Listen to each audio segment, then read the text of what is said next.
दोस्तों, जिस घर को आप अपना मान के चल रहे हो, शायद आपके नाम पर है, वो घर, आपकी वो संपत्ति या वो जमीन 1 मिनट में वक्फ की हो जाएगी। जी हाँ दोस्तों, वक्फ बोर्ड की हो जाएगी और आप कुछ कर भी नहीं पाओगे क्योंकि ये भारत का कानून है।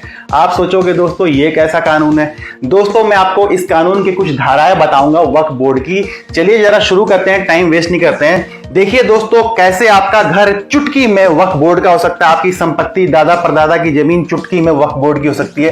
पहले जान लीजिए कि वक्फ कानून जो है उसको लाया कौन था।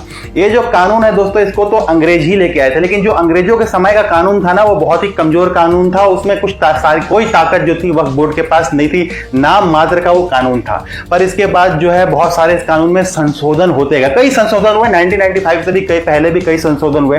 पर वक्फ बोर्ड को जो है सबसे ज्यादा जो ताकत मिली ना, वो 1995 का संशोधन जो लाया गया नरसिम्हा राव की सरकार में, कांग्रेस की सरकार में, वक्फ बोर्ड को इन लोगों ने असीमित ताकत दे दी। उसके बाद दोस्तों साल आया 2013 में भी वक्फ के जो कानून है ना उसमें संशोधन किया गया, तब मनमोहन सिंह की सरकार थी।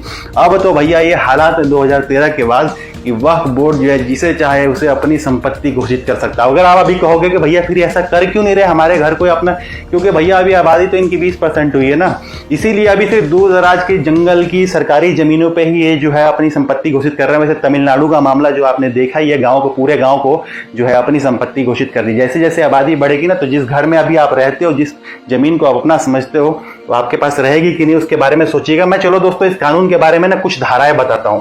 दोस्तों वैसे जो ये वक्फ बोर्ड का कानून है ना, उससे पहले जान लीजिए कि जमीन आज की तारीख में 2022 की तारीख में मोटा मोटा वक्फ बोर्ड के पास जमीन कितनी है। देखो दोस्तों, ये जो है वक्फ बोर्ड के पास आज की तारीख में 8 लाख एकड़ जो है भारत में जमीन है। इसके हिसाब से वक्फ बोर्ड जो होता है ना, वो भारतीय सेना और रेलवे के बाद भारत में तीसरा जमीन का सबसे बड़ा मालिक बन चुका है। आज वक्फ के पास 8 लाख एकड़ जमीन है, जो कि 2009 में, सिर्फ कुछ साल पहले तक ही दोस्तों वक्फ के पास 4 लाख एकड़ ही जमीन थी। मतलब कि 2009 से 2022 तक इनकी जो जमीन है वो दुगनी हो गई है, 4 लाख से सीधे 8 लाख एकड़ हो गई है। भारतीय सेना जो है ना दोस्तों, उसके पास 18 लाख एकड़ जमीन है। जो रक्षा मंत्रालय है उसके पास 18 लाख एकड़ जमीन है, नंबर 1 पे है। दूसरे नंबर पे है दोस्तों रेलवे के पास जो है वो 12 लाख एकड़ जमीन है। और अब वक्फ बोर्ड हो गया जिसके पास 8 लाख एकड़ जमीन है। कुछ सालों में जो रहे रेलवे को, फिर रक्षा भारतीय सेना को भी ये जमीन के मामले में पीछे छोड़ देंगे, क्योंकि जैसे जैसे आबादी बढ़ रही है वैसे वैसे इनका क्लेम जो है वो भी बढ़ता जा रहा है। चलो दोस्तों, मैं आपको वक्फ बोर्ड के जो कानून है ना उसकी कुछ धाराएं बताता हूँ। वैसे दोस्तों ये जो कानून है ये 100 पन्नों से ज्यादा का है, पर मैं इसकी कुछ मुख्य धाराएं आपको बताता हूँ। चलिए जल्दी जरा देखिए। इसकी दोस्तों एक धारा है 36 और धारा 40। इसके तहत देखिए, इस प्रावधान में यह लिखा है कि वक्फ बोर्ड किसी भी प्रॉपर्टी को, चाहे वो प्राइवेट हो, हाँ चाहे वो प्राइवेट हो, यानी आपका घर, आपकी जमीन, गांव की जमीन, प्राइवेट संपत्ति, सोसाइटी हो, सिर्फ आपका नहीं, पूरी सोसाइटी जो होता है ना, पूरा समूह, वो हो, जैसे पूरा गांव तमिलनाडु में कर दिया, या फिर किसी ट्रस्ट की, उसे अपनी संपत्ति घोषित कर सकता है मुंह उठाकर, किसी को भी, हाँ किसी को भी। तमिलनाडु वाला मामला देखा अभी। धारा 40(1), अगर किसी इंडिविजुअल की प्रॉपर्टी को वक्फ प्रॉपर्टी घोषित कर दिया जाता है तो उसको ऑर्डर की कॉपी देने तक का कोई प्रावधान नहीं है। इसका मतलब ये हुआ दोस्तों कि मान लीजिए मेरे घर को वक्फ अपनी संपत्ति घोषित कर देता है, तो जरूरी नहीं है कि वक्फ मेरे को नोटिस भेजेगा ही भेजेगा, मेरे को पता भी नहीं चलेगा। मेरे को पता कैसे चलेगा? जब मैं मान लीजिए कभी बेचने जाऊंगा, ठीक है, तो वो लोग रजिस्ट्री वाला कहेगा जाके वक्फ से ना तुम एनओसी लेके आओ, जमीन उनकी है। या फिर दोस्तों वक्फ जो है खुद ही मेरे ऊपर कार्रवाई कराएगा मेरे को संपत्ति से निकलवाने के लिए, उसका भी देखिए क्या है। और अगर आपने इसके खिलाफ 3 साल तक कोई अपील नहीं की तो ऑर्डर फाइनल हो जाएगा। इसका मतलब कि वक्फ बोर्ड आपके जमीन को, घर को अपनी संपत्ति घोषित करता है तो आपको पता भी नहीं चलेगा। जरूरी वो नोटिस भेजे तो भेजे, नहीं भेजे तो नहीं भेजे, वो उनकी दया पर है।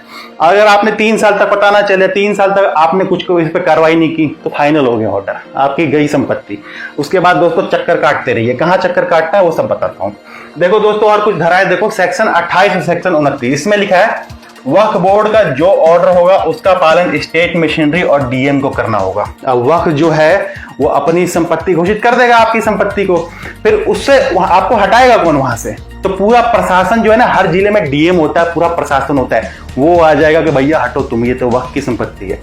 अब यहाँ देखो दोस्तों, धारा 85, इसके तहत अगर कोई मामला वक्फ बोर्ड से संबंधित है तो आप दीवानी दायर नहीं कर सकते। आपके पास एक ही ऑप्शन है कि आप वक्फ का जो ट्रिब्यूनल है उसमें जाएंगे। अब वक्फ का जो ट्रिब्यूनल होगा ना, उसमें सारे मेंबर जो होंगे ना वक्फ के, वो मतलब एक अदालत सी हो गई है। वो वक्फ का जो ट्रिब्यूनल है वो अदालत हो गई है, जहां पे आप जाएंगे कि, और होगा क्या, अगर वक्फ बोर्ड ने अपनी संपत्ति घोषित कर दी, आपके घर को, आपकी जमीन को, तो आपको साबित करना होगा कि ये जमीन आपकी है, वक्फ बोर्ड वालों की नहीं है। उनको कोई कागज वागज दिखाने की जरूरत नहीं है, कागज वागज सब आपको दिखाना होगा। बहुत सारे मामलों में दोस्तों कागज होते नहीं, क्योंकि दादा परदादा के नाम पे जमीनें होती है। ऐसी जमीनें जो है भैया, अगर उस पर वक्त आ जाए, नजर अपनी डाल दे, तो भैया आप भूल ही जाओ, ट्रिब्यूनल में जाते रहो और वक्फ के जो है उस पर दया पे हो जाओ। वक्फ वाले कहते ठीक है जी आपकी है तो, और ऐसे मामले तो हो ही नहीं सकते कि वो मान लेंगे आपकी जमीन है। धारा 89, अगर आप इसमें सिविल कोर्ट जाना चाहते हो तो वक्फ बोर्ड को 2 महीने का नोटिस देना पड़ेगा।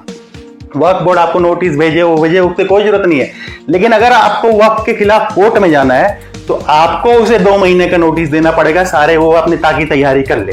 सेक्शन 52, सेक्शन 54, जो संपत्ति वक्फ बोर्ड की घोषित हो जाएगी वो अपनी घोषित कर देगा।